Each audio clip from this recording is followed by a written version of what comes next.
Welcome to Roll for Geekiness, and welcome back to the Deck Brewers Cauldron, the series where our team talks about their favorite Magic the Gathering decks and the cards and combos that make them tick. I'm Jonathan, and today I'll be talking about a surprising commander, Munda, Ambush Leader! Ha! Munda Ambush Leader costs 2 generic, a red and a white, for a 3/4 core ally with haste. Munda also has a triggered ability. Whenever a Munda or another ally enters the battlefield under your control, you may look at the top 4 cards of your library. If you do, reveal any number of ally cards from among them and put those cards on top of your library in any order, and the rest on the bottom in any order. When I first saw this card, it was listed at number 198 on EDHREC's list for most popular commanders, and I said to myself, of course it's this low. How many other allies could there be in red and white to get you to trigger this ability often enough to make it worthwhile?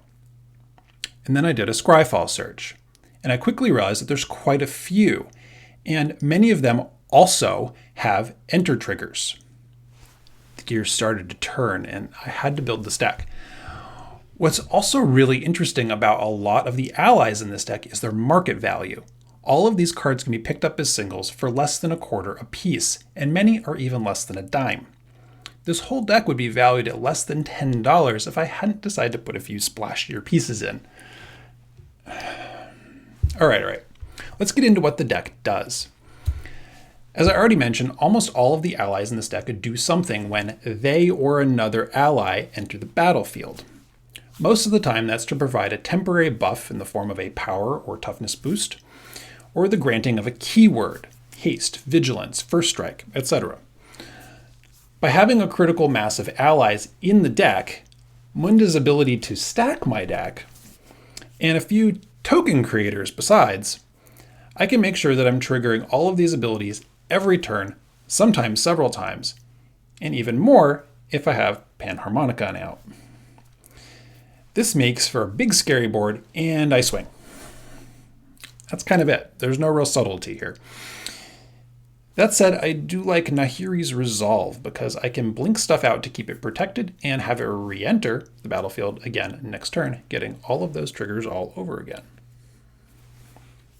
Speaking of protection, this deck commits to the board pretty hard, so I run a lot of those spells. Akroma's Will, Clever Concealment, Boros Charm, Flawless Maneuver, Grand Crescendo, to name all the ones that blew the deck's low price tag, but also Lorehold Command, Make a Stand, Unbreakable Formation, and Your Temple's Under Attack.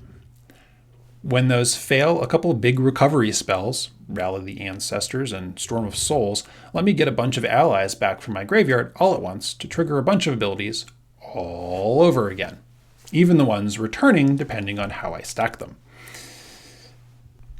I do have some typical pieces of targeted removal in here, but as I mentioned, this deck is looking to win through overwhelming combat damage. This is helped along a bit by pieces like Cathar's Crusade, Gleam of Battle, Shared Animosity, and even Rally the Ranks, Icon of Ancestry, and Vanquisher's Banner. But otherwise, it's pretty single-minded. The greatest weakness of this deck is probably the fact that the majority of these cards came from Zendikar, Battle of Zendikar, Worldwake, and Oath of the Gatewatch. Sets that are 9 years old or more.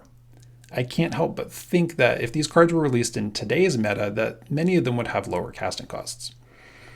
I do run Herald's Horn in this deck, but I could probably benefit from a little more ramp and a few more cost reducers of some kind. The curve for this deck does keep it from being truly terrifying. As always, you'll find a link to the full deck list on Architect linked below. If you enjoyed this video, consider hitting that thumbs up so that we know you'd like to see more, or leave a comment. We'd love to hear what you think would improve this deck, or just share a story about our friend, Munda.